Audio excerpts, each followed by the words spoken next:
الذي وصليات التي الحمد لله مشيئه ومشيئه مشيئه والكتب التي تعلم عليها خصوصا خاصة إلى في هذا الكتاب الأسقاط رضي الله عنه. الفاتحة. أعوذ بالله من الشيطان الرجيم. بسم الله الرحمن الرحيم. الحمد لله رب العالمين الرحمن الرحيم مالك يوم الدين وإياك نستعين اهدنا الصراط المستقيم صراط الذين أنعمت عليهم غير المغضوب عليهم ولا الضالين.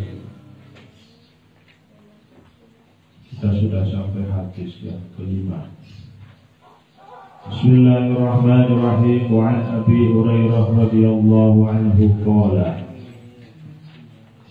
Diriwayatkan dari sahabat Abi Hurairah, beliau berkata, qala Rasulullah sallallahu alaihi wasallam, bahwasanya Rasulullah bersabda, la yaghtasilu ahadukum fil ma'i da'im wa huwa junubun.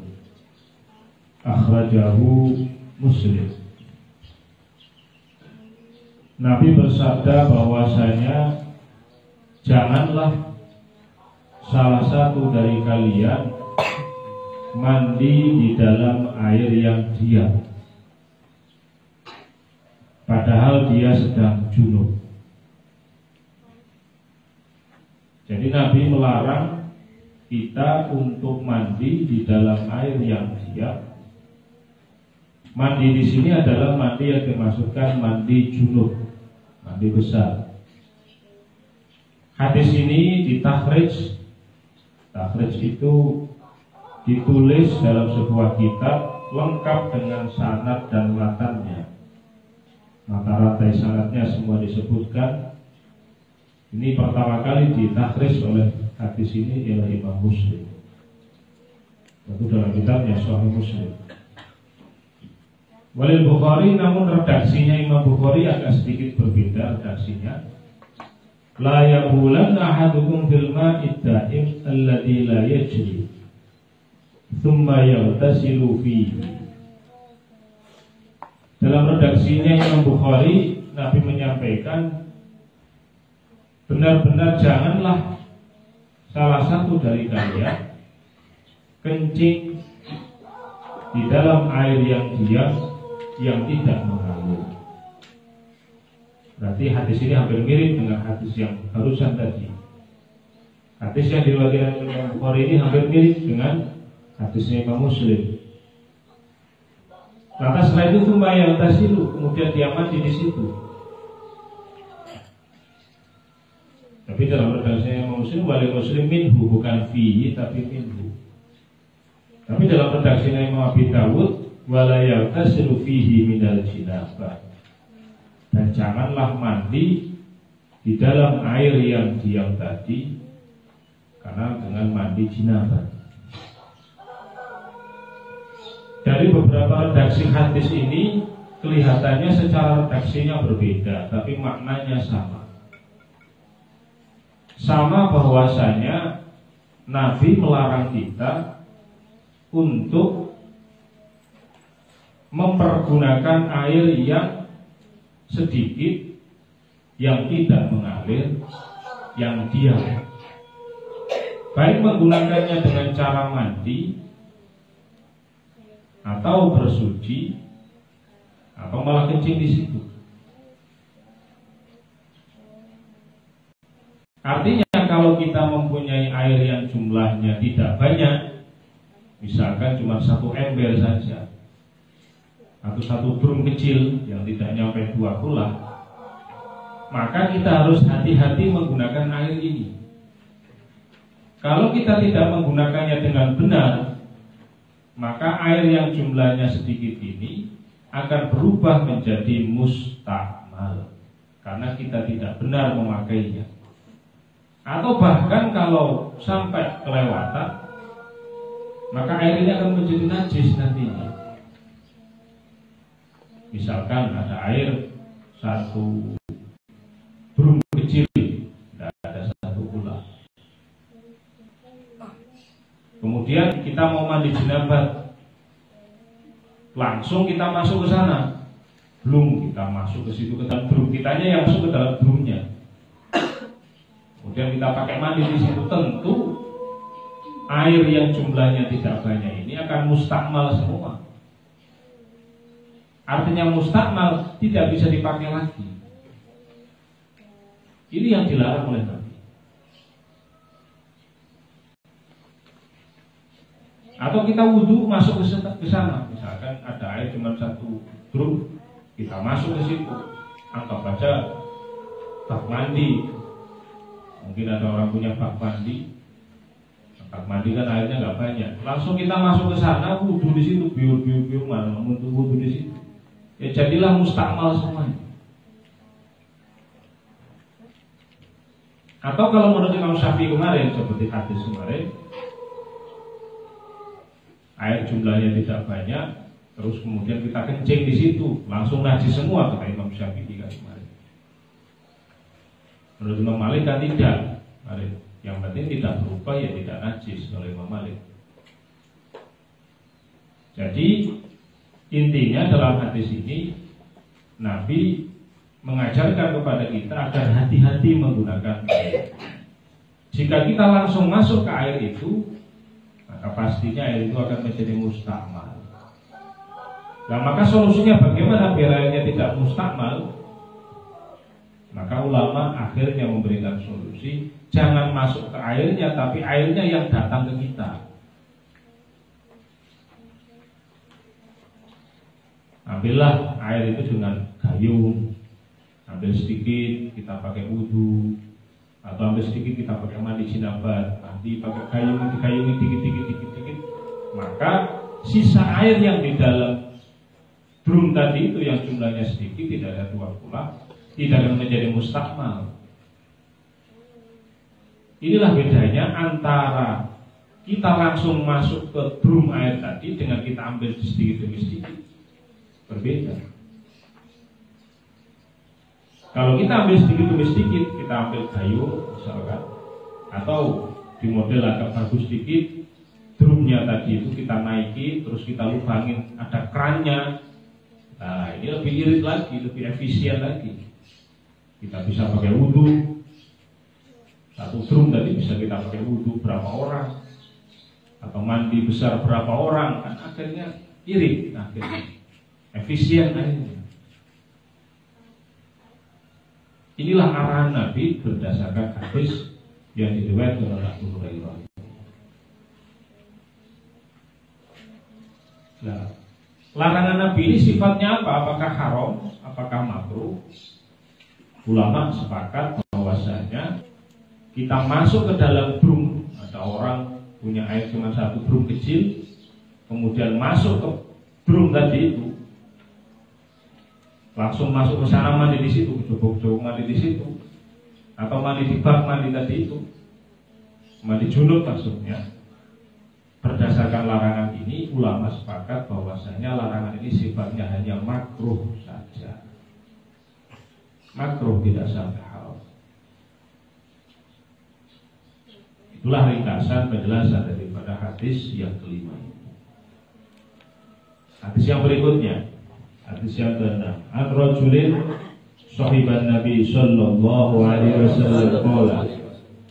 Dari salah seorang laki-laki, tidak disebutkan namanya di sini. Laki-laki ini adalah sahabatnya Nabi. Perlu kita ketahui bahwa kalau dalam ilmu mustalah hadis tidak menyebutkan nama secara jelas, jika nama itu adalah nama dalam mata rantai hadis, misalkan Imam A mendapat hadis ini, dari B, dari C, dari D, dari E, dari F sampai seterusnya, dari sahabat Nabi, kemudian dari Nabi. Kalau penyebutan ini tidak jelas namanya dalam mata rantai, maka menyebabkan hadisnya menjadi berkualitas dhaif, kualitasnya lemah.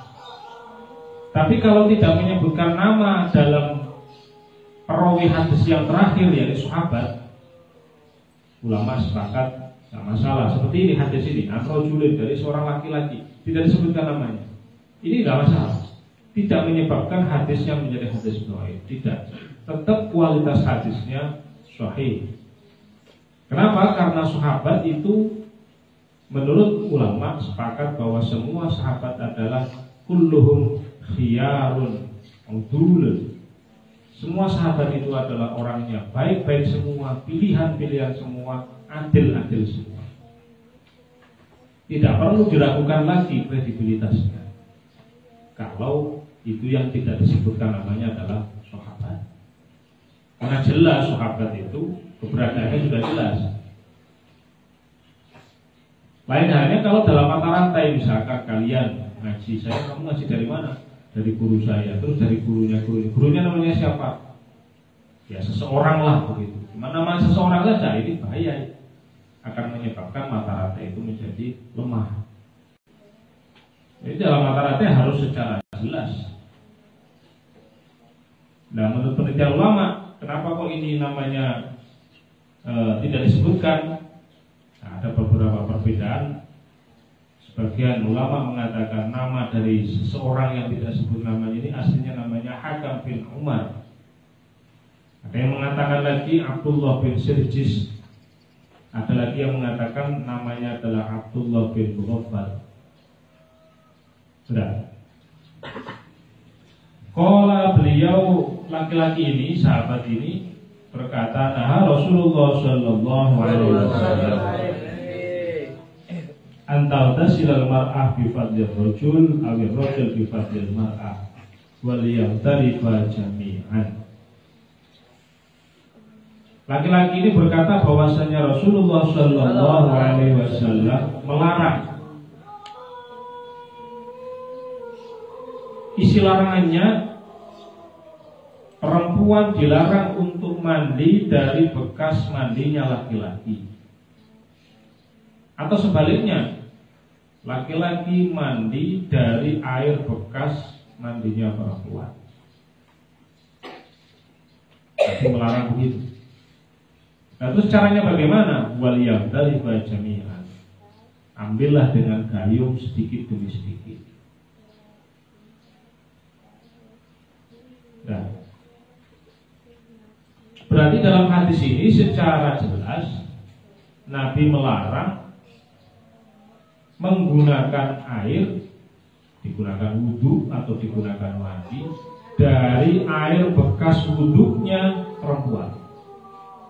Atau sebaliknya, laki-laki menggunakan air bekas wudhunya perempuan.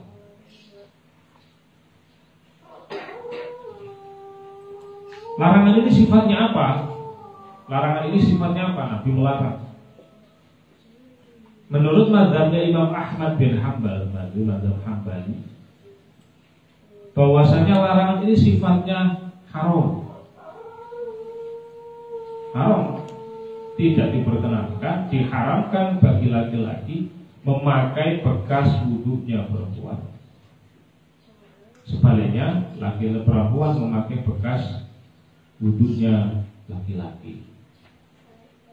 Berdasarkan hadis ini, akhirnya Imam Ahmad bin Hanbal dan mazhabnya mengatakan bahwasanya dilarang keras haram.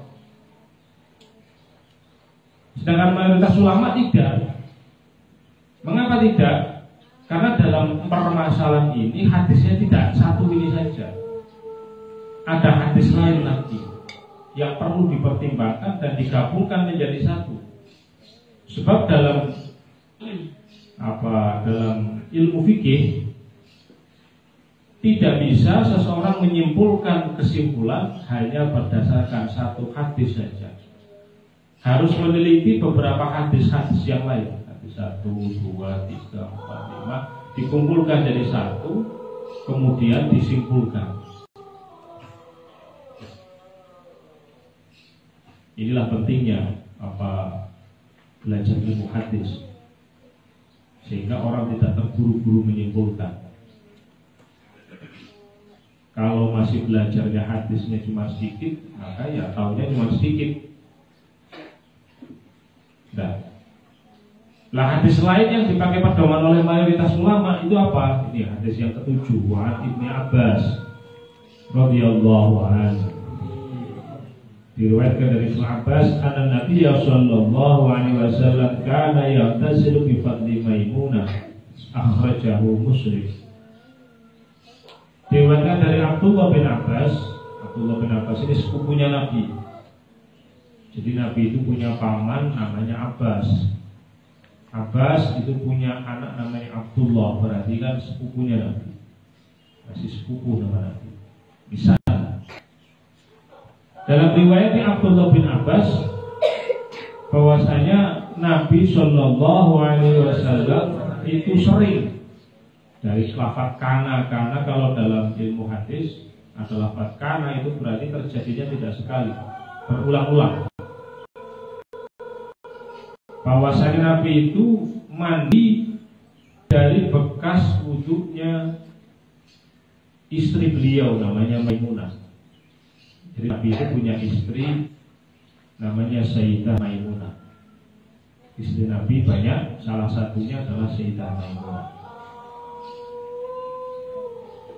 Wali ashabi sunan, dalam kitab sunan yang lain, Sunan Ahmad atau Sunan Tirmidzi atau Sunan Hakim, dalam sunan yang lain, kitab-kitab hadis yang lain, ada penjelasan begini. Intasala ba'du azwajin Nabi fi jafnatin. Dalam satu kesempatan istri Nabi itu mandi dalam sebuah tempat. Kemudian Nabi datang, faja aliyata silaminha. Kemudian Nabi datang untuk mengambil air untuk mandi di situ.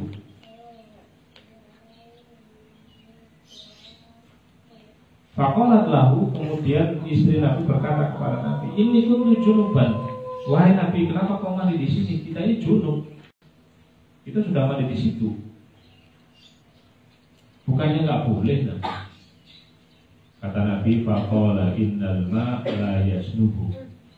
Nabi menjawab bahwa air itu tidak berubah jadi junub. Artinya boleh menggunakan air di situ. Hadis ini dinilai sahih Imam Tirmidzi dan Ibnu Majah. Artinya dari hadis ini kan kelihatannya bertentangan. Hadis pertama Nabi melarang, hadis kedua nampaklah Nabi sendiri mandi dari bekas wudhunya istrinya Nabi. Sebaliknya dalam hadis yang lain, istrinya Nabi ini pernah mandi dalam sebuah tempat, Nabi datang untuk mengambil di situ. Ini kan berarti menggunakan air bekas dari sisa wudhu atau mandinya perempuan. Ini bagaimana menggabungkan dua hadis ini? Maka ada tata caranya, dalam ilmu fikih itu ada tata caranya. Melihat kedua hadis ini ternyata bertolak belakang, maka hadis yang kedua ini merevisi, menusah hukum yang pertama. Artinya hukum yang pertama tadi tidak dipakai lagi, yang dipakai hukum yang kedua. Dipakai hukum yang kedua. Yang kedua berarti yang ini yang dipakai. Maka akhirnya mayoritas ulama berkesimpulan bahwa masih boleh memakai mandi atau wudhu dari bekas mandinya tadi. Contoh misalkan ada bak mandi,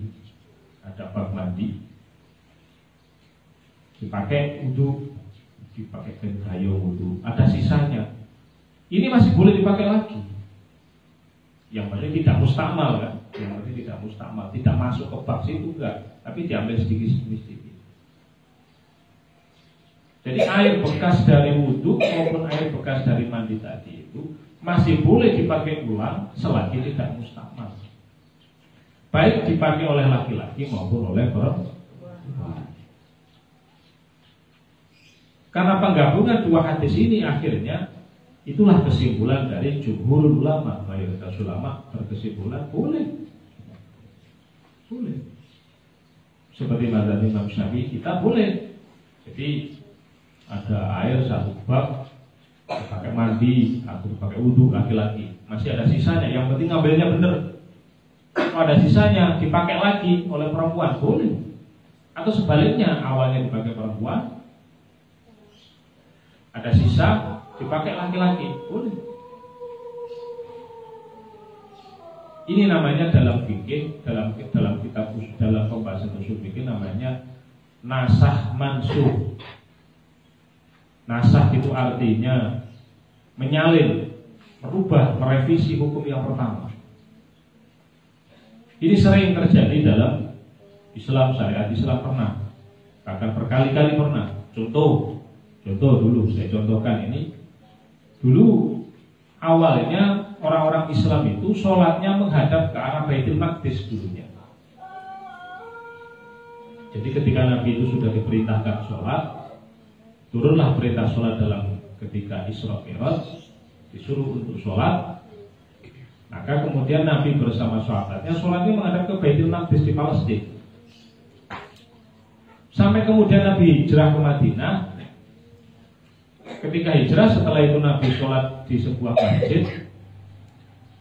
Tiba-tiba tengah-tengah sholat turunlah ayat bahwasanya fawalli wajhaka syatrul masjidil haram haitsu ma kuntum fawallu wujuhakum syatr.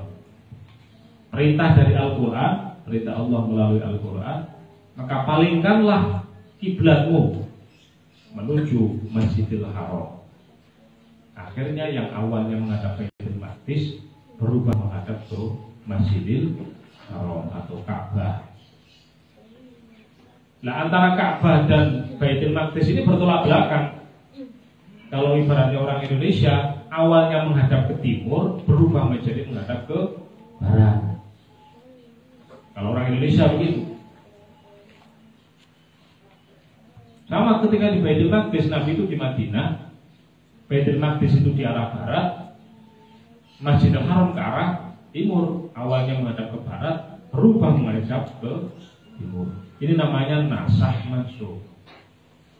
Hukum yang pertama dirubah, disalin, diganti menjadi hukum yang baru yang kedua. Satu lagi contoh. Dulu ketika awal-awal Islam masih diperbolehkan untuk minum minuman keras. Boleh, masih boleh. Minum arak, minum khamr, semua minuman keras masih boleh. Yang penting tidak berlebihan. Dan yang penting tidak ketika sholat. Kalau mau sholat nggak boleh dalam keadaan mabuk. Hukum ini masih terus berjalan. Sampai akhirnya berapa tahun kemudian turun ayat Al-Quran yang mengatakan innamal khamru wal maisiru rijsun. Katakanlah wahai Muhammad bahwasanya al-khamr wal maisir, minuman keras dan judi itu haram, termasuk perbuatan syaitan. Akhirnya berdasarkan ayat ini, hukum yang awalnya minuman keras itu boleh dirubah, direvisi, diganti menjadi hukum yang baru. Akhirnya sampai hari ini minuman keras itu hukumnya haram. Itu namanya nasakh mansukh. Itu yang terjadi dalam hadis ini tadi, hadis yang pertama dan yang kedua.